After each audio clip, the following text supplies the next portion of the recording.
Jasmine Wright's trembling fingers barely held her phone as the entire cabin fell silent. The flight attendant who had just screamed in her face now stood frozen, her smug expression melting into shock as the plane's intercom crackled to life. "This is your captain speaking. We've just received orders to return to the gate immediately." Tears streamed down Jasmine's dark cheeks, but a small, determined smile formed on her lips.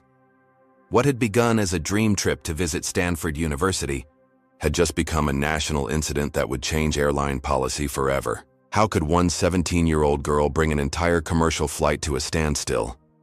Before we dive into this shocking story of discrimination at 30,000 feet, let me know where you're watching from.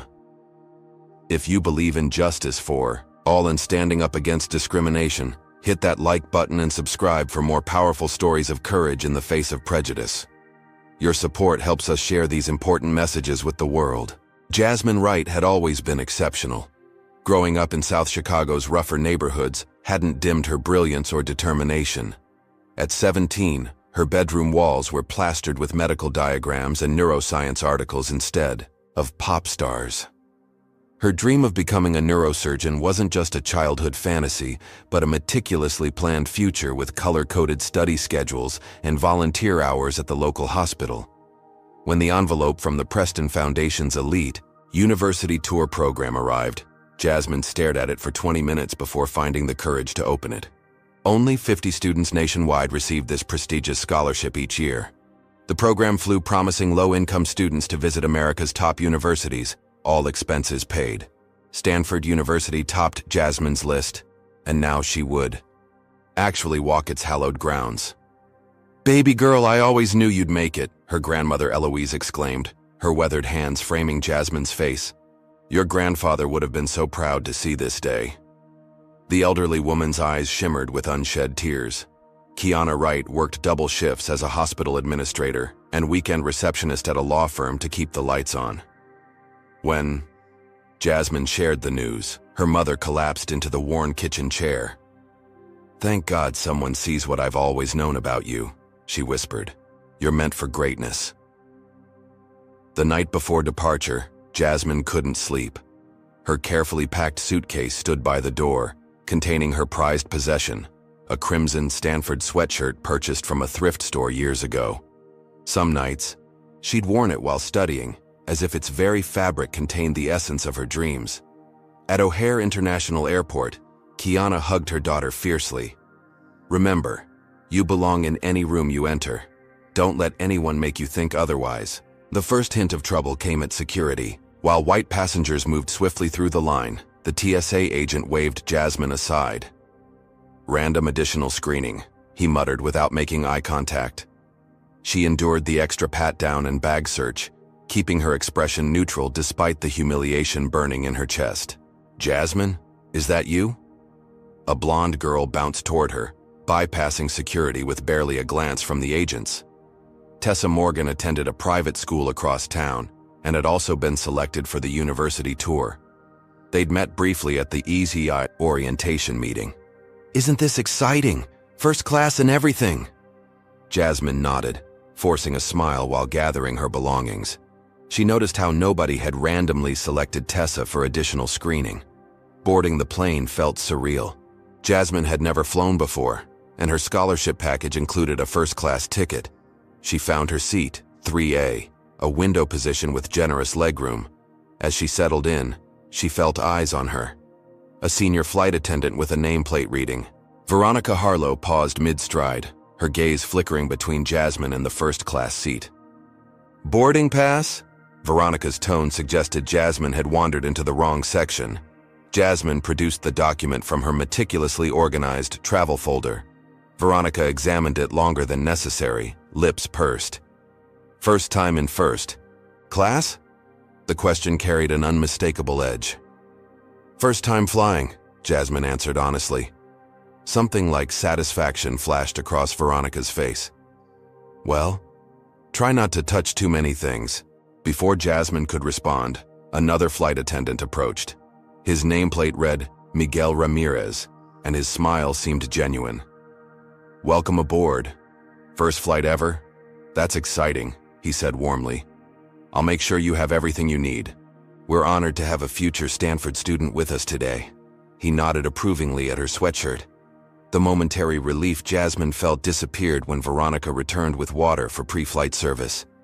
As she leaned over to place Jasmine's cup on the tray table, her hand slipped, sending water cascading onto Jasmine's lap where her Stanford acceptance and itinerary documents lay. "Oh, I'm so sorry," Veronica said with a smile that didn't reach her eyes.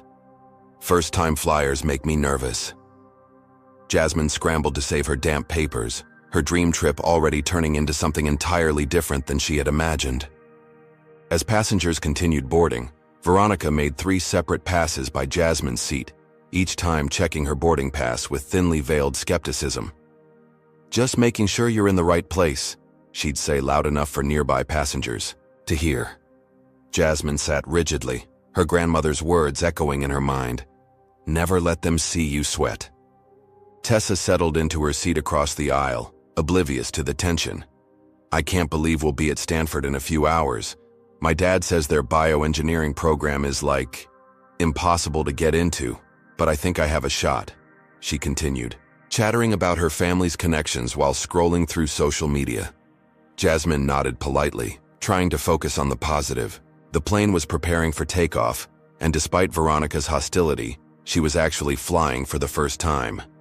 As the engines roared to life, Jasmine gripped the armrests, a mixture of excitement and anxiety flooding her system.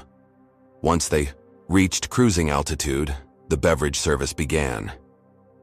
Miguel started from the front, while Veronica worked from the middle of first class. Jasmine watched as Veronica served every passenger in her section, except her. When Jasmine's row should have been served, Veronica simply stepped past without acknowledgement. After completing her section, Veronica walked by again with an empty cart. Gathering her courage, Jasmine raised her hand slightly. "Excuse me, could I have a cranberry juice, please?" Veronica stopped, her expression hardening.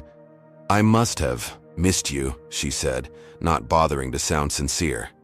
Then, loud enough for nearby passengers to hear, she added, "Some people just don't seem to understand how things work up here in first class." Heat rushed to Jasmine's face as several passengers turned to look. An elderly white businessman in the row ahead frowned, clearly disapproving of Veronica's tone. "I'm just asking for a beverage like everyone else," Jasmine said quietly. "And now you're arguing with crew instructions," Veronica replied sharply. "I'll have to make a note of that." When Jasmine went to retrieve a tissue from her backpack to dry her still damp documents, the papers spilled onto the floor. Stanford's crimson letterhead was clearly visible as she hurried to gather them. Veronica stopped again. "Those look like important papers. I hope they're not fake credentials. We've had issues with that before." The implication hung heavily in the air. Jasmine's hands trembled with a mixture of anger and humiliation. Discreetly, she pulled out her phone and began recording audio, placing it on her lap beneath the napkin. "I earned my place in this program," she stated calmly. "Just like everyone else." Before Veronica could respond, Miguel appeared with a cranberry juice. "Sorry for the wait," he said, placing it carefully on Jasmine's tray. His eyes conveyed an unspoken apology as he glanced at Veronica, who stormed off toward the galley. "Have you ever faced discrimination in a public place where you should have received equal service?" Comment number 1 if you believe Jasmine should report Veronica's behavior, or number 2 if you think she should try to avoid further conflict. Don't forget to hit that like button if you admire Jasmine's composure in the face of such blatant disrespect, and subscribe to follow her journey through this shocking incident. What would you do if you were in Jasmine's position? Would you confront the discrimination head-on, or try to endure the flight quietly? And what do you think will happen when these tensions escalate even further at 30,000 feet with nowhere to escape? The situation is about to explode in ways nobody on that flight could have predicted. 2 hours into the flight, Jasmine tried to focus on her university materials despite the stares from nearby passengers. She'd highlighted important details about Stanford's neuroscience program, determined not to let Veronica's behavior ruin this opportunity. The pristine blue sky outside her window reminded her how far she'd come already, both literally and figuratively. her momentary peace shattered when she needed to use the restroom. Rising quietly, Jasmine made her way toward the first-class lavatory. Veronica materialized as if she'd been waiting, stepping directly into her path. Economy-class lavatories are that way. Veronica gestured toward the back of the plane with a sharp flick of her wrist. Jasmine stood her ground. "I'm seated in first class, so I'll use this restroom, please." Her voice remained steady despite her racing heart. "These facilities are for regular first-class passengers." Veronica emphasized the word regular with unmistakable meaning. Other passengers were now openly watching the confrontation. An older woman with pearls glanced between them nervously. The businessman who had noticed earlier removed his reading glasses, clearly listening. "I am a regular passenger," Jasmine insisted. "I have the same ticket as everyone else in this section." Veronica's professional veneer cracked. "Listen here," she hissed, her voice rising with each word. "I've been working these skies for 23 years, and I know when someone doesn't belong. You're disrespecting my authority, and I won't have it." The outburst silenced nearby conversations. Jasmine noticed Miguel emerging from the galley, concern etched on his face. "I've done nothing disrespectful," Jasmine replied, her phone now recording in her hand. "I just like to use the restroom I'm entitled to use." Veronica's face contorted. "You want to record me? That's a federal violation of flight safety. When we land, I'll have security waiting. We'll see how Stanford feels about accepting troublemakers who threaten flight safety." Her voice had escalated to a near shout. As Jasmine finally pushed past to enter the bathroom, Veronica leaned in close to her ear and whispered, "People, like you always think you deserve what you haven't earned." The slur that followed was barely audible, but it hit Jasmine like a physical blow. Inside the lavatory, Jasmine's hand shook as she checked her phone. The recording had captured everything except the whispered slur. Tears threatened, but she refused to let them fall. Her mother and grandmother hadn't raised her to break in the face of bigotry. When she emerged, Veronica stood waiting with arms crossed. As Jasmine returned to her seat, the flight attendant followed, announcing loudly to nearby passengers, "We have a troublemaker who doesn't understand proper aircraft etiquette. I apologize for any disruption to your premium experience." The businessman who had been watching spoke up. "The only disruption I'm experiencing is from your unprofessional behavior, not from this young lady." Veronica ignored him, standing over Jasmine's seat with an outstretched hand. "Your phone needs to be confiscated as evidence of your violation of aircraft recording policies." "No." Jasmine clutched her phone tightly. "There's no such policy against passengers recording their own experiences." "Give me that phone now!" Veronica lunged forward, attempting to grab it from Jasmine's hands. The businessman stood up in protest as Tessa finally looked up from her magazine, mouth agape at the scene unfolding. Jasmine twisted away, protecting her evidence as Veronica's fingers clawed at her wrist. "Stop touching me!" she shouted, loud enough that passengers in economy class turned around. Miguel rushed forward, physically inserting himself between them. "Veronica, you need to step back right now," he said firmly. "She's violating federal regulations," Veronica insisted, her face flushed with anger. "No, she isn't," Miguel replied, tersely. "Please return to the galley." As Veronica stormed off, whispers rippled through the cabin. Jasmine's heart pounded so hard she felt lightheaded. The situation had escalated beyond anything she could have imagined, and they were still thousands of feet in the air with nowhere to escape. With Veronica temporarily retreated to the galley, Jasmine seized her chance. "I need to use the restroom again," she told Miguel quietly, clutching her phone like a lifeline. He nodded understanding. "Take your time." Inside the lavatory, Jasmine locked the door and leaned against it, finally allowing herself to tremble. The overhead light cast harsh shadows on her face in the mirror, revealing eyes wide with stress. For a moment, she wondered if she should have just endured the discrimination silently. But no. Her mother and grandmother had always taught her that silence in the face of injustice only perpetuated it. Thankfully, this flight offered Wi-Fi. She connected her phone and opened her messaging app, hands still shaking. The recording needed to be preserved beyond her device in case Veronica somehow managed to take it. She attached the video to a message to her mother. "Mom, I'm having a serious problem on the flight. The attendant is discriminating against me and tried to physically take my phone. I'm scared about what will happen when we land.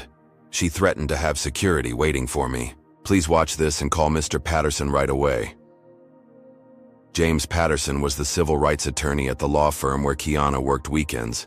He'd given Jasmine a congratulatory card when he heard about her scholarship. She hit send and watched anxiously as the progress bar slowly moved across the screen. With airplane Wi-Fi speeds, it felt like an eternity before the confirmation appeared. Message delivered. Almost immediately, her phone lit up with a response. "Sending this to JP. Now, stay calm. Document everything. Love you." Jasmine allowed herself a small breath of relief. Her mother understood the severity of the situation immediately. Now she just needed to return to her seat and endure the remainder of the flight without further escalation. When she emerged from the lavatory, Veronica was waiting, arms crossed. "Passengers aren't allowed to spend excessive time in the restroom. It's a security concern." "I wasn't aware there was a time limit," Jasmine replied evenly, trying to sidestep the flight attendant. Veronica moved to block her path again. "You've been nothing but trouble this entire flight. I've informed the captain about your disruptive behavior." Back in Chicago, Kiana Wright's hands trembled as she watched the video her daughter had sent. Then she immediately dialed James Patterson's cell phone, though it was Saturday. "JP, I need your help right now. It's about Jasmine. She's being racially harassed on her flight to California." Once he answered, she forwarded him the recording. Patterson's response was immediate and decisive. "This is textbook discriminatory treatment. I'm contacting the airline's executive, offices, and the FAA. What's her flight number?" Within 20 minutes, calls had been made to the airline's headquarters emergency line, the FAA's Civil Rights Division, and airport authorities in both Chicago and San Francisco. The recording had been sent to all parties as evidence of a civil rights violation occurring in real time. On the plane, Jasmine had just settled back into her seat when the intercom crackled to life. "This is your captain speaking. Due to an operational situation, we've been instructed to return to Chicago O'Hare. We apologize for the inconvenience and will provide more information once we're on the ground." A collective groan rose from the passengers. Tessa leaned over. "What's happening? Mechanical issues?"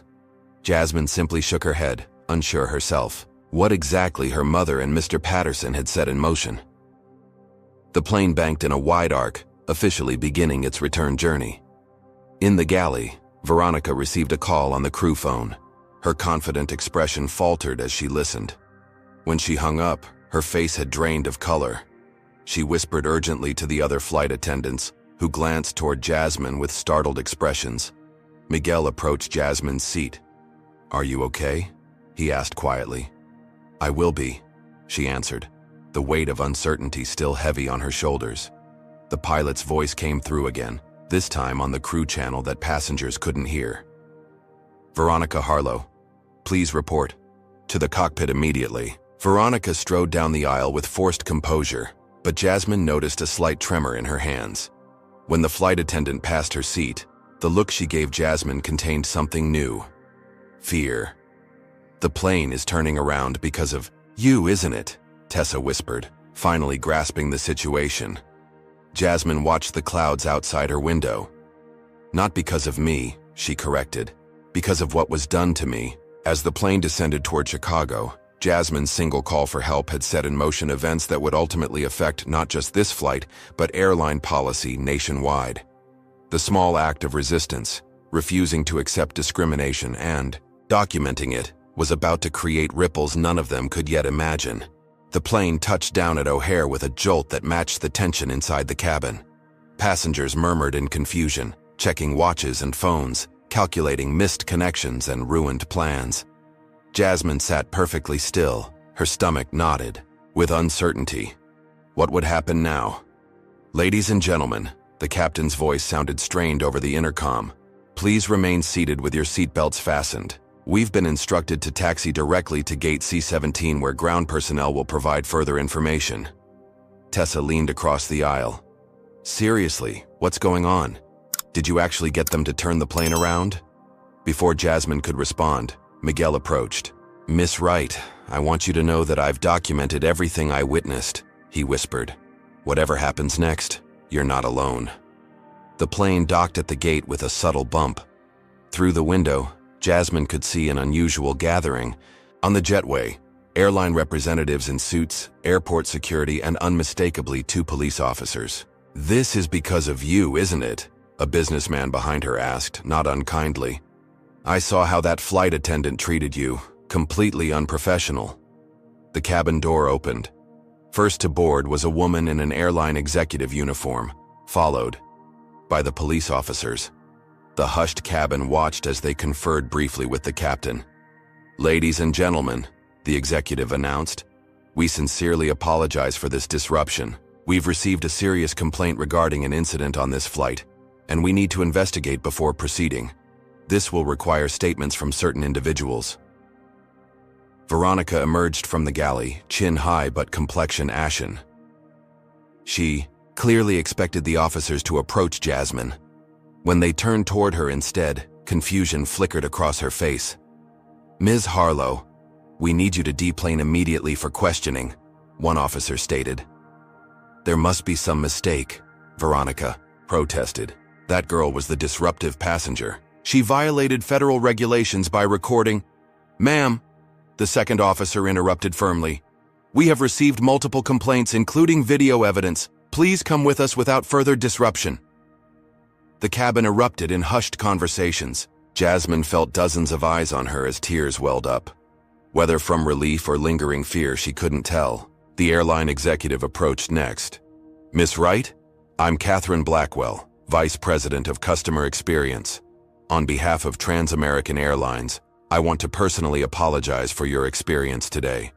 We'd like you to deplane next, so we can take your statement in a more comfortable environment.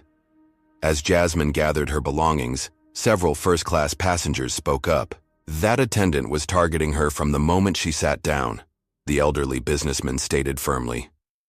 I heard everything, added a woman in a business suit. No passenger should be treated that way, especially not a young student. The walk down the jetway felt surreal. Outside, Jasmine was shocked to see her mother waiting, alongside a tall man in a suit she recognized as James Patterson. How had they gotten through security so quickly? Baby! Kiana rushed forward, embracing her. Daughter, are you okay? Mom, how did you get back here? Jasmine asked, bewildered. Patterson stepped forward. The airline issued emergency visitor passes after our legal team made it clear what kind of publicity they'd face if they didn't cooperate fully. He nodded toward a group of people standing just beyond the security checkpoint. That's just the local news crews. National outlets are calling too. Jasmine followed his gaze and saw camera crews setting up equipment. This was bigger than she could have imagined. Inside a private airline lounge, Catherine Blackwell attempted damage control. We want to resolve this situation to everyone's satisfaction. Trans-American Airlines has a zero-tolerance policy for discrimination of any kind. Patterson cut her off. That policy clearly failed today. My client, a 17-year-old honor student traveling on a prestigious academic scholarship, was harassed, threatened, and physically accosted by your employee. We are investigating and will take appropriate action would be immediate termination of the employee in question, a public apology, and compensation for emotional distress, Patterson countered. Catherine hesitated. We need to follow proper protocols with our employee union. Then we'll speak with the press waiting outside, Patterson replied smoothly. They're very interested in the story of how a black teenage girl was so severely harassed that federal authorities ordered your aircraft to return to the gate. 10 minutes later, Jasmine found herself facing a cluster of microphones and cameras. With her mother's arm around her shoulders and Patterson beside her, she took a deep breath. Today, I was made to feel that I didn't belong in a seat I earned. Through years of hard work and academic achievement, she began, her voice growing stronger with each word. I was targeted solely because of the color of my skin. What happened to me isn't unique. It happens to people of color every day in America. The difference is that today, someone was held accountable. As she spoke, more cameras arrived. Behind them, passengers from the flight gathered, many nodding in agreement. Miguel stood among them, still in his uniform despite possible repercussions. Meanwhile, in another room, the airline's PR team frantically drafted a statement. Transamerican is investigating an alleged incident of unprofessional service. We take all passenger concerns seriously and are working to resolve this matter. The word alleged would soon prove to be their first mistake of many. Do you think Jasmine was right to speak publicly about what happened, or should she have tried to resolve it privately with the airline?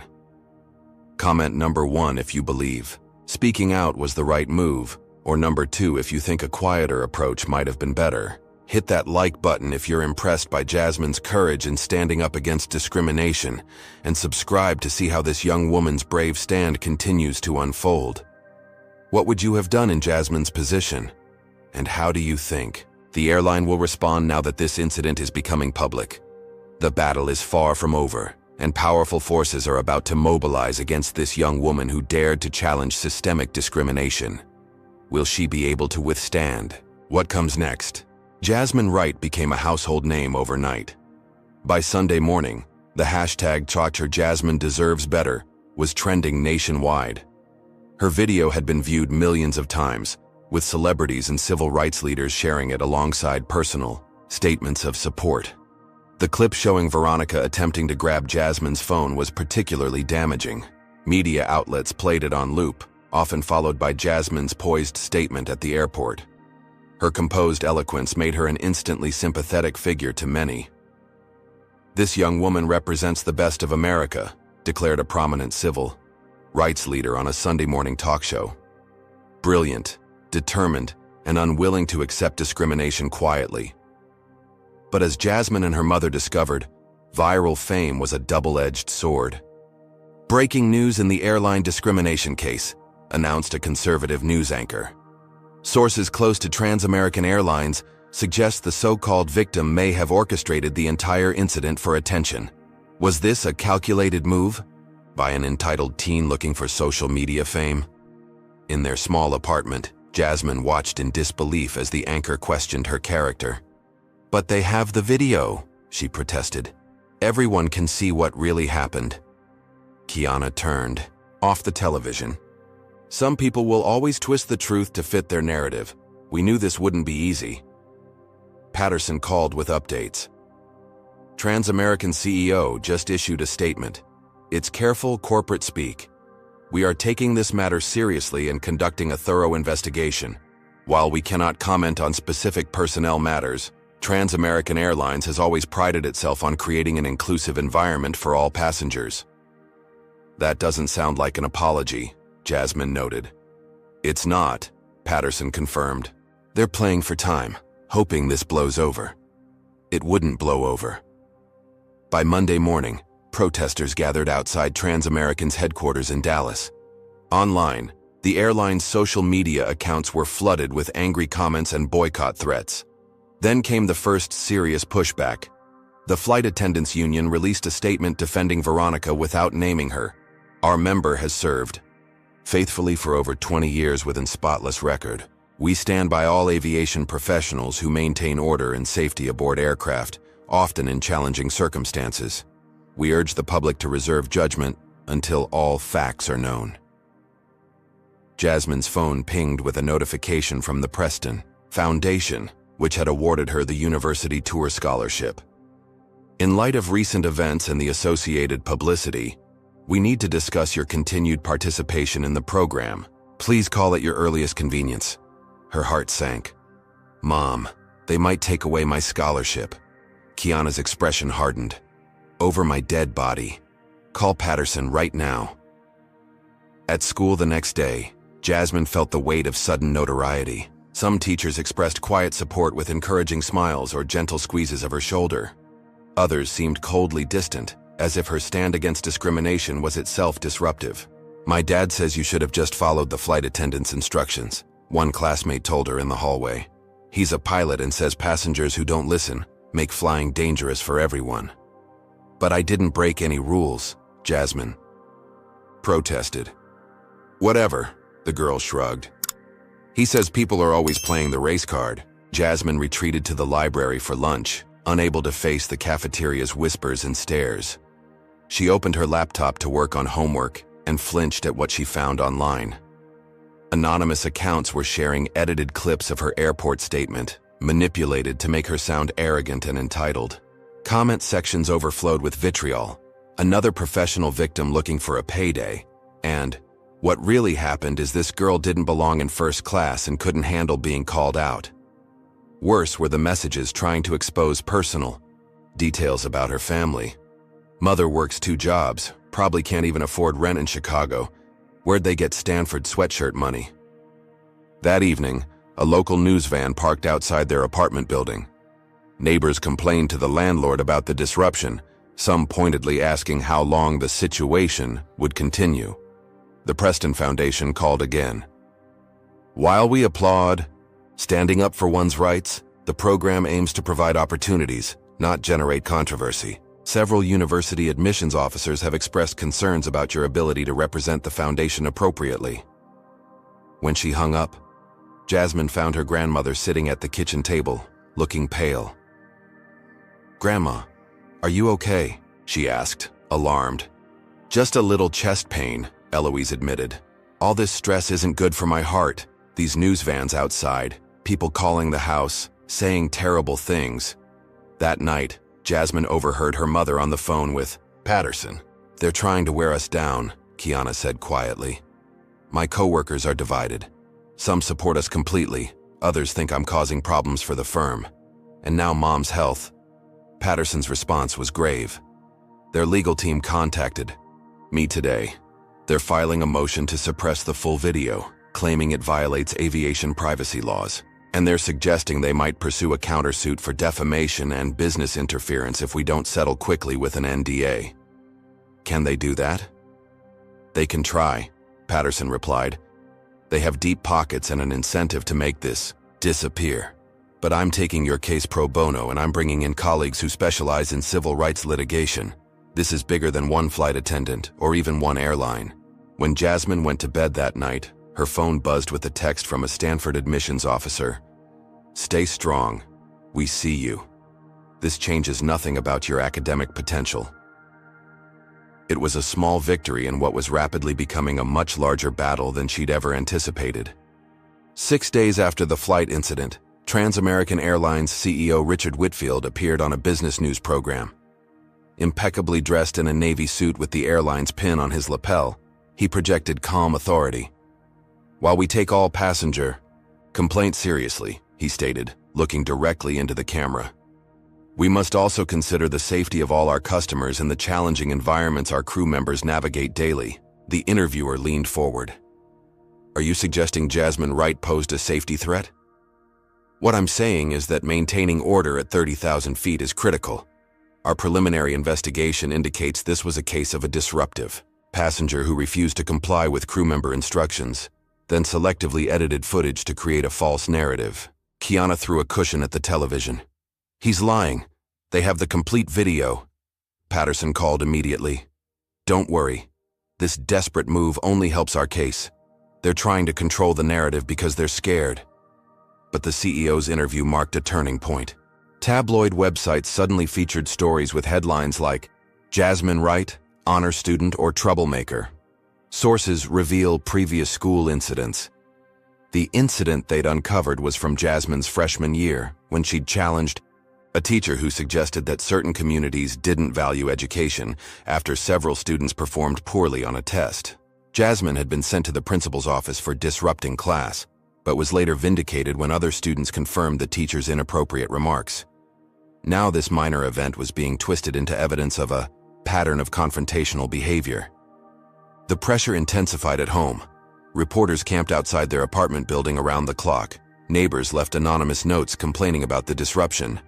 One morning, they found their car tires slashed, with no witnesses willing to come forward. Eloise's health deteriorated under the stress. After finding her grandmother struggling to breathe one evening, Jasmine called 911. At the hospital, doctors diagnosed an anxiety-induced cardiac event. "She needs rest and calm," the doctor advised. This level of stress could trigger a more serious episode. Kiana made arrangements for Eloise to stay with her sister in Milwaukee, away from the media circus. As they helped her pack, Eloise gripped Jasmine's hand. "Don't you dare back down," the elderly woman insisted, her voice weak but determined. "Your grandfather marched with Dr. King. Our family doesn't bend to injustice." At school, the administration called Jasmine into a meeting. The principal spoke with careful neutrality. "Given the disruption to the learning environment, we think it might be best for you to complete the semester remotely." "You're punishing me for being discriminated against?" Jasmine asked incredulously. "We're not punishing you. We're trying to minimize distractions for all students." "The distraction isn't me," Jasmine countered. "It's the media outside and the fact that some people can't handle discussions about racism." Despite her protests, the administration stood firm. Jasmine found herself effectively suspended, receiving assignments via email instead of attending classes. Meanwhile, Patterson brought troubling news. "The airline has produced 3 passengers willing to testify that you were argumentative from the beginning and that Veronica was merely doing her job." "That's impossible," Jasmine protested. "The video shows exactly what happened. One is a frequent flyer with elite status who gets special perks from the airline. Another is a former Trans-American employee. The third refuses to be identified until the hearing." More concerning was the impact on Kiana's employment. Her supervisor at the law firm called her in for a private conversation. "The partners are concerned about the appearance of conflict of interest," he explained uncomfortably. "With your daughter's case potentially involving some of our corporate clients, we need to place you on administrative leave until this resolves." With her main source of income suspended and her weekend receptionist job insufficient to cover bills, financial pressure mounted alongside everything else. The airline's legal team filed the threatened countersuit, claiming Jasmine and her mother had engaged in a coordinated campaign to damage Trans-American's reputation through false allegations of discrimination, resulting in millions in lost bookings and stock devaluation. Local businesses began taking sides. The coffee shop where Jasmine had studied for years suddenly claimed to have no tables available when she arrived. Meanwhile, a nearby bookstore displayed a handmade, "Honchar Jasmine Deserves Better" sign in their window. Even Miguel, the supportive flight attendant, faced consequences. He called Jasmine from a blocked number. "They've grounded me pending investigation for failure to follow proper reporting procedures," he explained. "My union rep says if I continue supporting your version of events, I could lose my job and my pension. I have 3 kids and a mortgage." His voice trailed off, the implied dilemma clear. Jasmine couldn't bring herself to ask him to sacrifice his family's security, even for the truth. As public attention began to shift to newer controversies, Trans-American's strategy appeared to be working. Wear down the opposition, apply pressure, from multiple angles, and eventually, Jasmine and her mother would be forced to settle quietly. What they hadn't counted on was Jasmine's determination. Each night, she documented everything in a journal, creating a record of the systematic attempt to silence her. Between remote schoolwork and hospital visits to her grandmother, she researched similar cases, reaching out to others who had fought corporate giants. "They think we'll break," she told her mother one night. "They're wrong." 3 weeks after the flight incident, Jasmine and Kiana sat in Patterson's office reviewing the airline's latest legal maneuver. Trans-American had expanded their countersuit, now claiming business interference and defamation with damages set at $2.3 million, an astronomically punitive amount designed to intimidate. "They know you don't have this kind of money," Patterson explained. "It's a pressure tactic to force a settlement with a non-disclosure agreement." Kiana massaged her temples. "So they discriminate against my daughter, then sue us for talking about it? Welcome to corporate America," Patterson sighed. "They've also filed for an emergency injunction to prevent any further public statements while litigation is pending." The financial strain was becoming unbearable. With Kiana still on unpaid leave and her weekend job insufficient to cover bills, they'd fallen behind on rent. Their landlord, initially sympathetic, was now threatening eviction. "We've received support offers from several civil rights organizations," Patterson noted. "They can help with living expenses while we fight this." "What's the catch?" Kiana asked warily. "No catch, but accepting makes this a more public civil rights case rather than just a personal grievance. The airline will claim you're being used as a pawn by activist groups." On their way home, they stopped at a convenience store where they regularly shopped. The owner, who had always been friendly, suddenly turned cold. "We don't want any trouble here," he said, pointing to a newly posted sign. "Right to refuse service to anyone." "You're refusing to sell us groceries?" Kiana asked incredulously. "My business can't afford boycotts. Some customers threatened to stop coming if I serve those troublemakers suing American businesses." Their community was fracturing along ideological lines. While some neighbors brought home-cooked meals and offered rides since their car tires had been slashed, others crossed the street to avoid them. Jasmine's former school friends mostly disappeared, their parents wary of association with controversy. Local politicians entered the fray. A city councilman from a wealthy district gave interviews questioning why a disruptive incident on an airplane was being inflated into a racial crisis. "This victim mentality damages our city's reputation and divides communities," he claimed. "If the rights truly face discrimination, let the courts handle it privately rather than turning it into a media spectacle." The courts themselves seemed stacked against them. Their case was assigned to Judge William Hargrove, known for being deferential to corporate interests. His first ruling granted Transamerican's motion to seal certain evidence, including parts of the video, citing aviation security concerns. Even their legal team faced pressure. Patterson received calls from major clients hinting they might need to re-evaluate their representation if his firm continued the case against Transamerican. "Corporate law is an incestuous business," he admitted to Kiana. "Everyone has relationships with everyone else. Right now we're rattling a lot of cages." Meanwhile, Miguel Ramirez, the supportive flight attendant, faced an impossible choice. Transamerican management made it clear that his continued employment depended on signing an affidavit supporting the company's version of events. "I have 3 kids, a mortgage, and 20 years invested in my pension," he told Jasmine during a furtive phone call. "If I stand by what really happened, I lose everything." "I understand," Jasmine assured him, heart sinking. Another witness slipping away. The pressure extended to Jasmine's education. Her grades suffered as she struggled to keep up with remote learning while managing the case and family crisis. Panic attacks disrupted her sleep, leaving her exhausted during the day.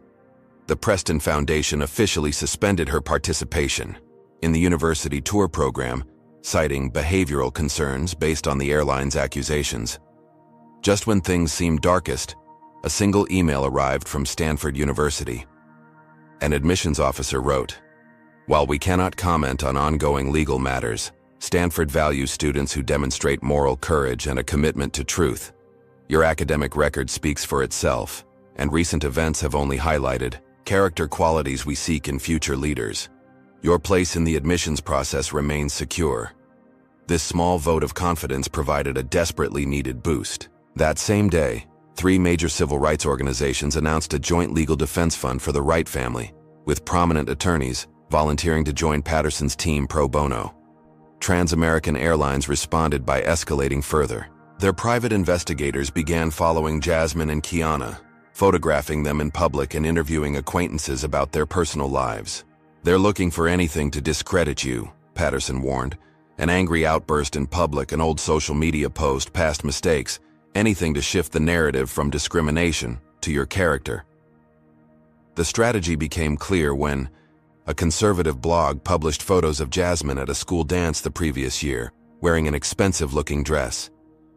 The accompanying article questioned how a family claiming financial hardship could afford luxury items and suggested their poverty narrative was manufactured. They didn't mention that the dress was borrowed from a wealthier friend, or that Jasmine had worked part-time tutoring jobs throughout high school to contribute to household expenses. "They're trying to portray us as frauds," Kiana realized, "make people think we're gaming the system for money." By controlling the narrative and applying pressure from multiple angles, legal, financial, community, educational, Transamerican's strategy aimed to exhaust the Wrights into submission. It was working. Each day brought new challenges, new accusations, new forms of isolation. What began as a stand against one discriminatory flight attendant had evolved into a battle against an entire system designed to protect corporate interests at all costs. Do you think big corporations should be able to use their resources to pressure individuals into silence? Comment number 1. If you believe we need stronger protections for people who speak out against discrimination. Or number 2, if you think companies have the right to defend their reputation aggressively. Don't forget to like this video if you're inspired by Jasmine's perseverance against overwhelming odds, and subscribe to follow the conclusion of this shocking story. What would you do if faced with this kind of systematic pressure to give up your principles? How far would you go to stand up for what's right when powerful forces are aligned against you? And just when it seems the rights have no path to victory, an unexpected ally is about to emerge from within the airline itself. Someone, with evidence that could change everything. On a rainy Tuesday morning, 42 days after the flight incident, Patterson received an anonymous email. The subject line read simply, Right v. Trans-American, confidential information. I need to meet in person. I have evidence. That will help Jasmine Wright. Not comfortable sharing electronically. Will only speak with attorney directly. The message came from a temporary email address with no identifying information. Patterson replied, suggesting a meeting at a quiet coffee shop across town. Bring only Jasmine and her mother, the response stated. No other attorneys. I'm risking everything by doing this. Patterson called Kiana immediately. It could be a trap, he warned. Someone trying to get you to violate the gag order or gathering material for their case. Or it could be legitimate, Kiana countered. We're running out of options. I think we should go. The following afternoon, they sat in the back corner of a nearly empty cafe. A middle-aged man in an unmarked baseball cap and sunglasses approached cautiously, scanning for anyone watching. Once seated, he removed his disguise. My name is David Chen. I'm a first officer, co-pilot, with Trans-American. You were on Jasmine's flight? Patterson asked. Chen shook his head. No, but I have access to information you need. He placed a thumb drive on the table, covering it with his hand. This contains evidence that Trans-American has systematically covered up discrimination complaints against Veronica Harlow for years. Why are you helping us? Kiana asked cautiously. Because what happened to your daughter wasn't an isolated incident. Chen's expression darkened. 3 years ago, my sister had a similar experience with Harlow. She filed a complaint that disappeared into the corporate void.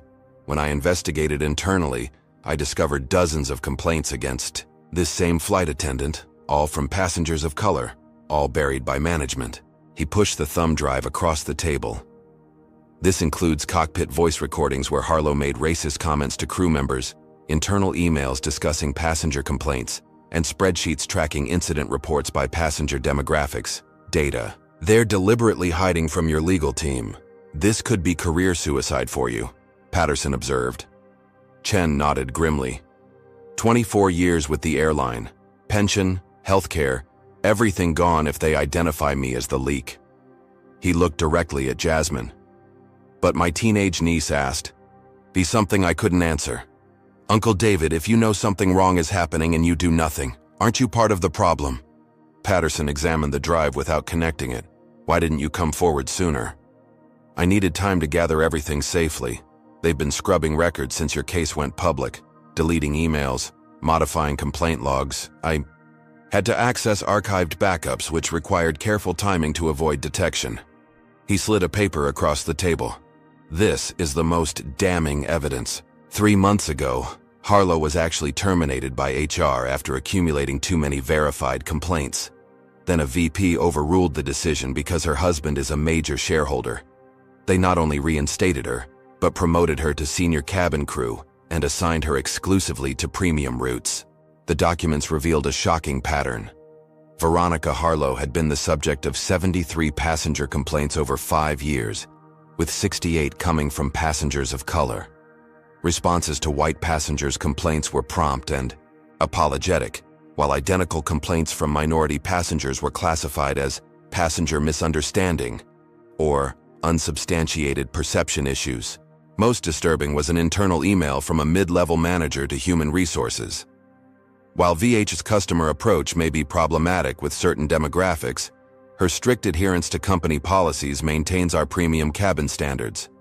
Some passengers may interpret her enforcement of standards as discriminatory when they're simply unaccustomed to first-class protocols. This is textbook discrimination, Patterson breathed, reviewing the files. They're not just ignoring complaints. They're institutionalizing prejudice under the guise of standards. Chen checked his watch nervously. There's more. After Jasmine's incident went viral, an emergency executive meeting was called. I've included the minutes. They explicitly discussed handling this as a PR problem, not a conduct problem. They never intended to investigate fairly. They were strategizing damage control from the first moment. As their meeting concluded, Chen replaced his disguise. One last thing. They know Miguel Ramirez supported Jasmine's account initially. They've been threatening his family's health care if he doesn't recant. His daughter has chronic asthma and needs regular treatments. Why would you risk everything for us? Jasmine asked quietly. Chen paused. Because systems only change when brave people force them to. You stood up when most would have stayed silent. He slid a business card across the table with a name handwritten on the back. This is Anthony Diaz, an FAA safety inspector I trust. Contact him directly with this evidence. As Chen left, Kiana turned to Patterson. Can we use this legally if it was obtained without authorization? The whistleblower protections might apply to him, but we need to be careful how we introduce this evidence. Patterson's expression was thoughtful. However, now we know exactly what to request in discovery. Specific documents we can prove exist. For the first time in weeks, Jasmine felt a glimmer of hope. The system designed to silence her had cracks, and through those cracks, truth was beginning to emerge. The Department of Transportation hearing room fell silent as Jasmine Wright approached the witness stand. After weeks of legal maneuvering, Transamerican's attempts to keep the case in private arbitration had failed. The DOT's Civil Rights Division had exercised its authority to investigate discriminatory practices in air transportation, bringing the dispute into the public domain. Television cameras lined the back wall, broadcasting the proceedings nationwide. At the respondents' table sat Richard Whitfield, Transamerican CEO, flanked by an imposing team of corporate attorneys. Veronica Harlow sat slightly apart, her expression unreadable. Board Chairwoman Eleanor Washington began the proceedings. This hearing will examine allegations of discriminatory treatment aboard Transamerican Airlines Flight 1382 on April 15th and related corporate practices regarding passenger treatment and complaint resolution. Jasmine's testimony came first. Under Patterson's careful guidance, she recounted every detail of the flight, from the first suspicious glances to the final confrontation. Her voice remained steady, though occasionally she paused to control her emotions. When she grabbed for my phone, I was truly frightened, Jasmine explained. I wasn't just a passenger anymore. I felt like a target. The airline's lead attorney, Spencer Hamilton, began his cross-examination with practiced cordiality that quickly sharpened. Miss Wright, isn't it true that you were unfamiliar with first-class protocols? That perhaps you misinterpreted standard service procedures as personal affronts? I was unfamiliar with flying, not with how people should treat each other, Jasmine replied, earning murmurs of approval from spectators. Hamilton pressed harder. Witnesses state you were argumentative when asked to follow crew instructions. Isn't it possible your preconceived expectations about how you would be treated affected your perception of events? Patterson objected. Counsel is asking my client to speculate about others' motivations while ignoring documented evidence of discriminatory treatment. Throughout the questioning, Jasmine maintained her composure, a stark contrast to the next witness, Veronica. Harlow took the stand with confident indignation that quickly deteriorated under questioning. I've served passengers of all backgrounds for 23 years, she insisted. This isn't about race. It's about maintaining standards and following proper procedures. When Patterson presented her with documentation of her complaint history, Specifically the racial disparity in passenger complaints, Harlow grew defensive. Those complaints were investigated and dismissed, she argued. Today's entitled youth think any enforcement of rules is discrimination. They want special treatment, not equality. Special treatment, Patterson repeated thoughtfully. Like being served beverages? Like using the restroom designated for their ticketed cabin? Are these special privileges or basic services all passengers deserve? Harlow's composure cracked further when Patterson played the complete, unedited video from Jasmine's phone. Seeing her own behavior displayed publicly, she shifted blame to airline policies. We're trained to identify passengers who might disrupt the premium experience. Management emphasizes maintaining certain standards in first class. What specific standards was Miss Wright failing to meet? Patterson pressed. Harlow hesitated too long. She seemed uncomfortable with the service protocols. Uncomfortable because she was being denied service available to every other passenger, Patterson clarified. The hearing's dynamic shifted dramatically when Patterson called his expert witnesses. Aviation psychologist Dr. Lenora Jefferson presented research on implicit bias in customer service environments. Transportation equity specialist Marcus Wong shared statistical analyses of discrimination complaints across major airlines, positioning Transamerican as an industry outlier. But the most devastating testimony came from Anthony Diaz, the FAA inspector Chen had recommended. Using the whistleblower evidence as an investigative roadmap, Diaz had conducted an official audit of Transamerican's complaint resolution processes. Our investigation revealed systematic disparities in how passenger complaints were categorized and addressed based on the complainant's perceived race or ethnicity, Diaz testified. Transamerican's internal tracking system actually included a hidden flag for passenger credibility that correlated closely with demographic information. When CEO Richard Whitfield took the stand, his carefully cultivated public persona showed strain. What had been planned as a display of corporate leadership became an exercise in damage control as Patterson methodically presented evidence of executive knowledge of discriminatory practices. Mr. Whitfield, this email from your Vice President of Cabin Services dated 18 months ago explicitly acknowledges ongoing issues with Flight Attendant Harlow's interactions with minority passengers. Yet her next performance review recommends her for premium routes. How do you explain this contradiction?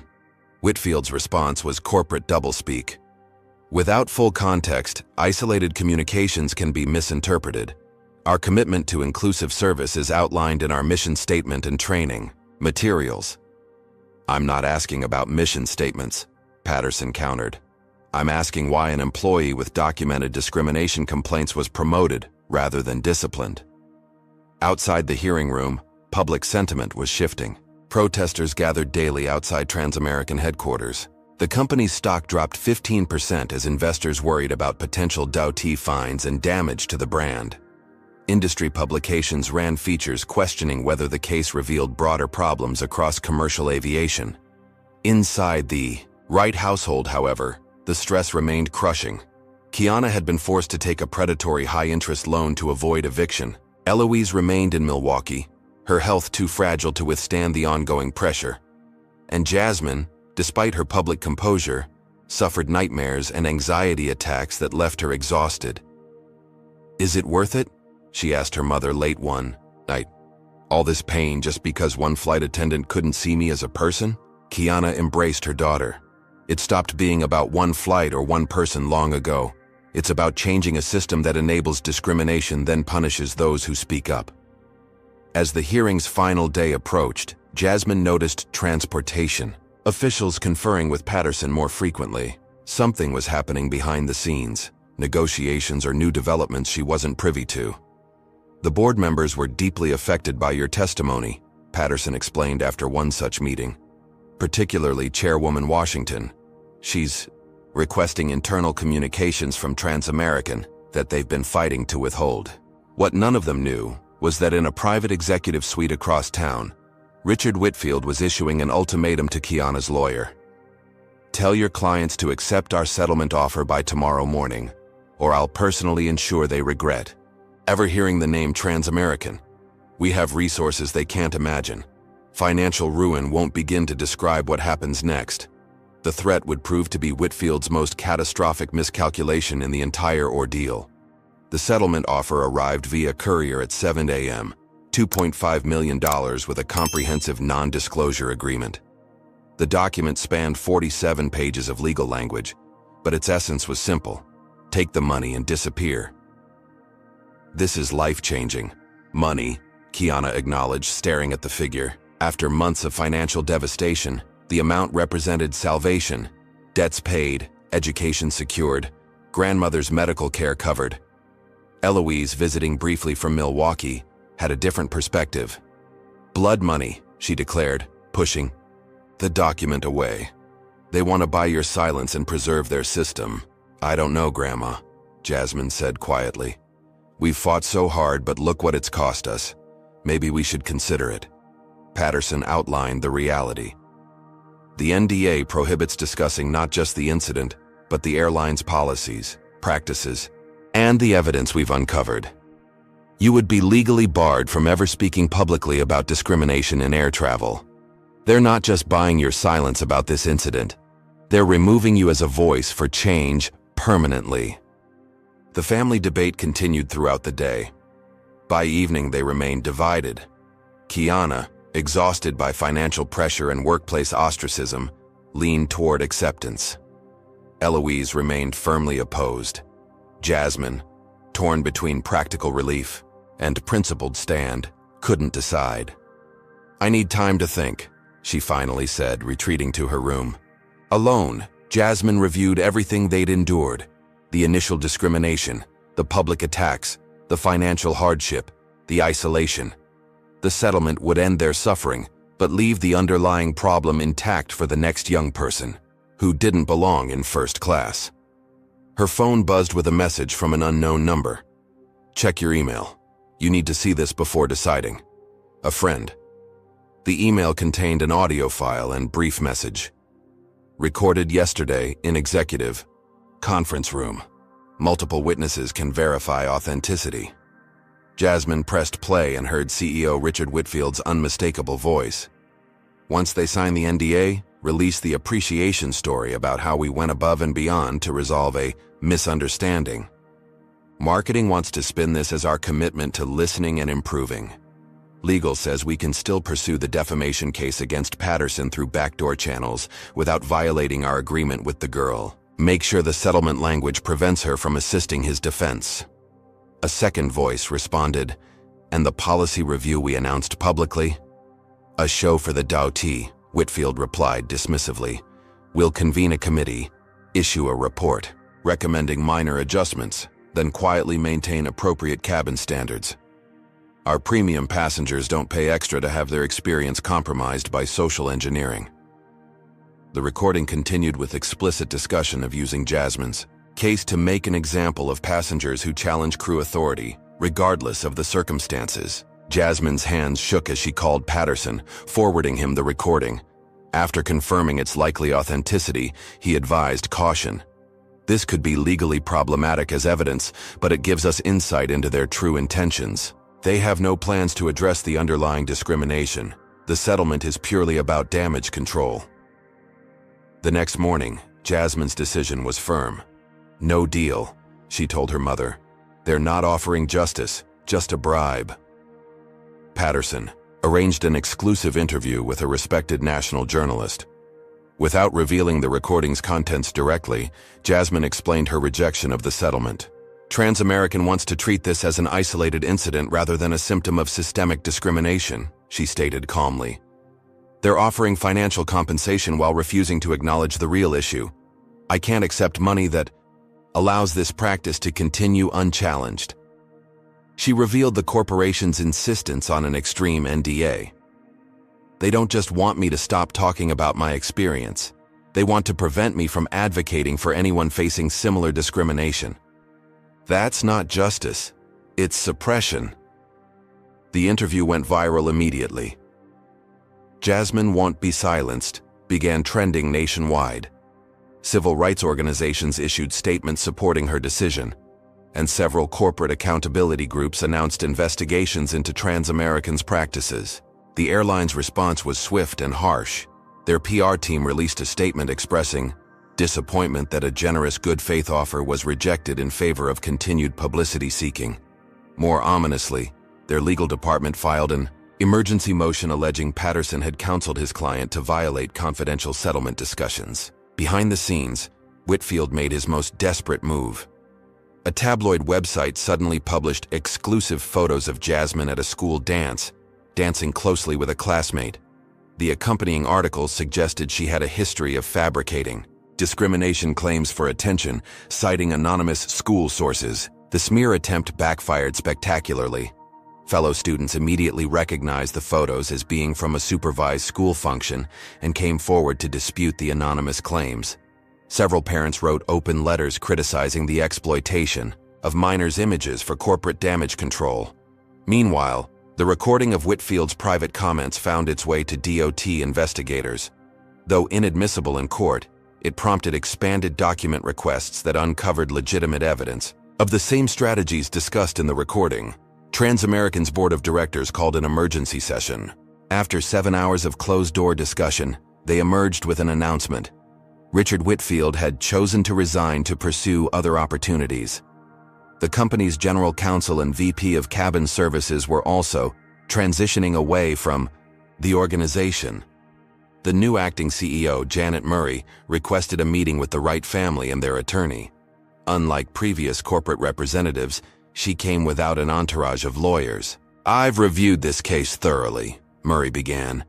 "What happened to Jasmine was inexcusable, and our response was worse. Rather than addressing discrimination, we attacked the victim. As a company, we need to acknowledge our failure and make meaningful changes." She outlined a comprehensive proposal: a public apology, termination of employees involved in discrimination or its cover-up, mandatory bias training, transparent complaint tracking, and establishment of an independent review board for discrimination claims. Additionally, the airline would create a transportation equity scholarship in Jasmine's name and pay fair compensation without requiring an NDA. "Is this genuine, or another PR move?" Kiana asked skeptically. "The board has seen the financial and reputational damage caused by fighting this case," Murray admitted. "But more importantly, many of us are genuinely appalled by what was revealed. Whether for moral or practical reasons, we need to change course." Patterson advised cautious engagement. "They're in crisis mode. This is when meaningful concessions happen." After consulting with civil rights organizations and transportation experts, the Wrights and their expanded legal team negotiated specific, enforceable commitments with concrete timelines and independent oversight provisions. The fight that began with one discriminatory flight attendant had evolved into an industry-changing settlement that would affect how airlines handle discrimination complaints nationwide.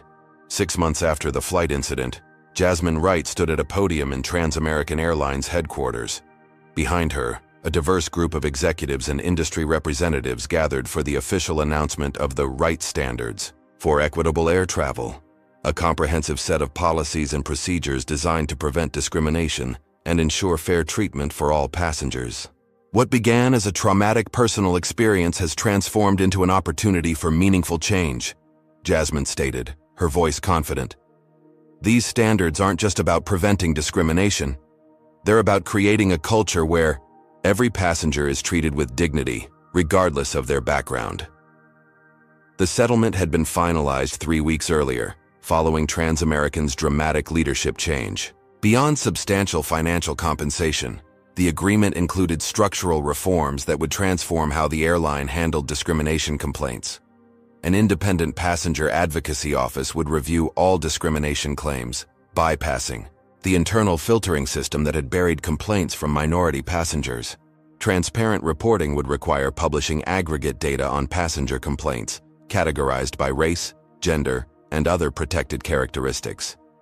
Comprehensive anti-bias training would become mandatory for all customer-facing staff, with regular refresher courses and performance evaluations that included equity metrics. A diverse community advisory board would provide regular input on policy development and implementation. Most significantly, these Wright standards were being adopted industry-wide. The Department of Transportation had incorporated key elements into its new regulatory framework, effectively requiring all commercial airlines to implement similar protections. After the press conference, Janet Murray, now confirmed as Transamerican's permanent CEO, approached Jasmine privately. "You've changed this company in ways I wouldn't have thought possible," she admitted. "We had become so focused on premium experiences that we lost sight of basic human dignity. Thank you for forcing us to confront that failure." The victory extended beyond policy changes. Veronica Harlow had been terminated, along with several executives who participated in the cover-up attempt. The Flight Attendants Union, initially defensive, had embraced the reforms after internal polling showed overwhelming support from members who wanted clear guidelines for equitable treatment. Miguel Ramirez had not only kept his job, but received a promotion to training director for the new inclusion program. "Your stand made it possible for people like me to work with integrity," he told Jasmine when they reunited. "You have no idea how many of us were silently cheering for you." For the Wright family, life was gradually returning to a new normal. Kiana had received multiple job offers and now worked as a diversity compliance specialist at a major law firm, with better pay and regular hours. Eloise had returned home, her health improving in the absence of constant stress. The community that had fractured under pressure slowly began to heal. Neighbors who had avoided them now offered congratulations. Local businesses that had banned them now displayed clippings about the hometown hero who changed the airline industry. Even Jasmine's educational journey had been transformed. Stanford University had not only maintained her acceptance but offered a full scholarship, impressed by the leadership qualities she demonstrated throughout the ordeal. The admissions director's note read simply, "We educate future leaders who change systems, not just navigate them. You've already proven you belong here." On a crisp autumn morning, Jasmine found herself back at O'Hare International Airport, this time for a very different flight. As she approached the security checkpoint, a TSA agent recognized her. "Ms. Wright, it's an honor. Some of us have been through the new training program your case inspired. It's making a real difference." She proceeded through security without random additional screening. At the gate, several passengers smiled in recognition. One elderly woman approached hesitantly. "Thank you, dear. My grandson is a young black man who travels frequently for business. Because of you, he might face a little less prejudice in this world." Boarding the aircraft, bound for Stanford, Jasmine was greeted by a diverse cabin crew who welcomed her warmly. In first class, where her scholarship once again provided a premium seat, no one questioned her presence or checked her boarding pass multiple times.